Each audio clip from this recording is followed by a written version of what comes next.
NuVuX at Odyssey STEM Academy offers an immersive studio-based program for students to dive into creative problem solving and work on real-world projects. Scholars in grade 9 engage in a unique idea lab project each trimester that is led by a NuVuX Design and Technology Fellow. Relevant coursework is taught by advisors in STEM and humanities studios, which are coordinated in planning with the Idea Lab. During the 2018-19 year, 140 ninth grade scholars participated in the Idea Lab every term. They were divided into 4 cohorts with 35 scholars in each cohort. Scholars experienced 2 3-hour Idea Lab sessions each week. In the first session, they are accompanied by their STEM advisor. In the second session, they are accompanied by their humanities advisor. Last year, there were 4 Idea Lab studios with a bonus studio at the end of the year. Each studio aligns with Odyssey's overall trimester themes. In the winter trimester, scholars took part in 2 studios that explored the intersection of robots, humans, and nature from different perspectives. One of the studios was Cyborg Enhancements, in which scholars imagined and created prototypes for cybernetic enhancements to human bodies.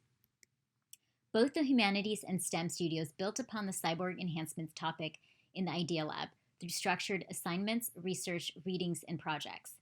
In the humanities studio, scholars read and discussed the ethical implications of gene editing and physical enhancement. In the STEM studio, scholars learned about the common underlying electronics used in robotics. In the Idea Lab, scholars applied this knowledge in the process of creating prototypes for cybernetic devices to enhance perception. At the start of the studio, scholars looked at precedents of individuals such as Neil Harbison, Jason Barnes, and Onyx Ashanti, who have enhanced aspects of their bodies from appearance to physical strength to memory, and the impact of those modifications. As part of early brainstorming, scholars were asked to think about what constitutes a cyborg. How could they differentiate it from a tool, a machine, or a robot?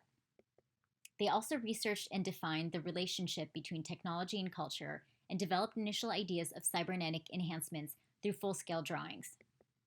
Final projects included Flex Chair, created by Dulce and Edward, which is an accessible wearable device for the elderly or people with back problems to take the weight off their legs.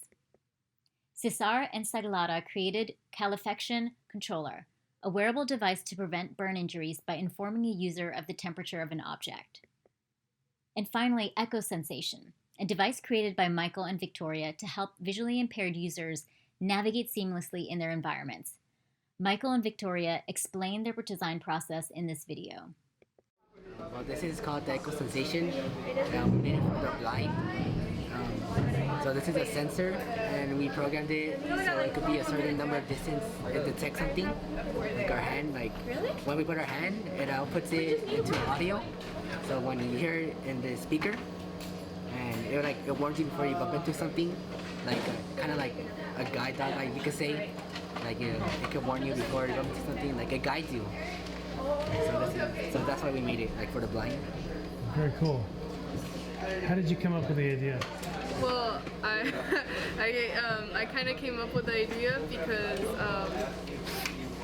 I was thinking, oh, maybe like a lot of people suffer from blindness, so I thought maybe I could like make something that's easy to wear and it could help them out, like not bumping in, because I don't know how I would survive without eyes to see. Do you know anybody who's blind, who can't see? I do. You do? No, I don't. Family? Family, yeah, family.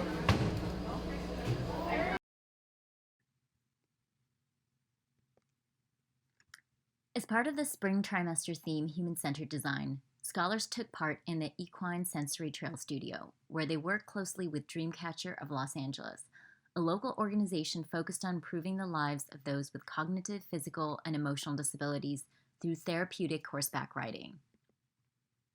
In the Idea Lab, scholars imagined and built full-scale installations for a new sensory trail at Dreamcatcher, which is something that the equine therapists really wanted to install. Simultaneously, scholars in humanities work to develop an understanding of the underlying theories and methodologies of human-centered and universal design. In STEM, they dove into the science behind common sensory phenomena, such as light and sound.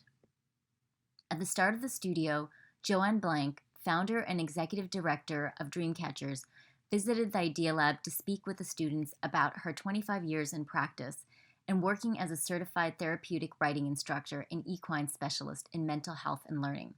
She shared her journey launching Dreamcatcher LA and explained how the center provides different types of programs for its clients. Scholars then analyzed past precedents of art projects and installations focused on amplifying or modifying the sensory experience of the user, and then began to brainstorm experiential ideas for the sensory trail on the basis of this analysis.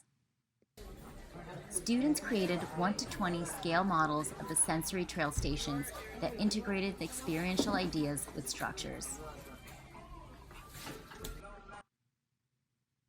At the end of the studio, scholars selected 8 projects to be built full scale, which they collaborated on in larger teams. They spent a week installing the projects on site at Dreamcatcher LA. Projects included the Feeling Forest, Nature Nodes, Tessellated Tumbleweed, and the Tentacle Toss.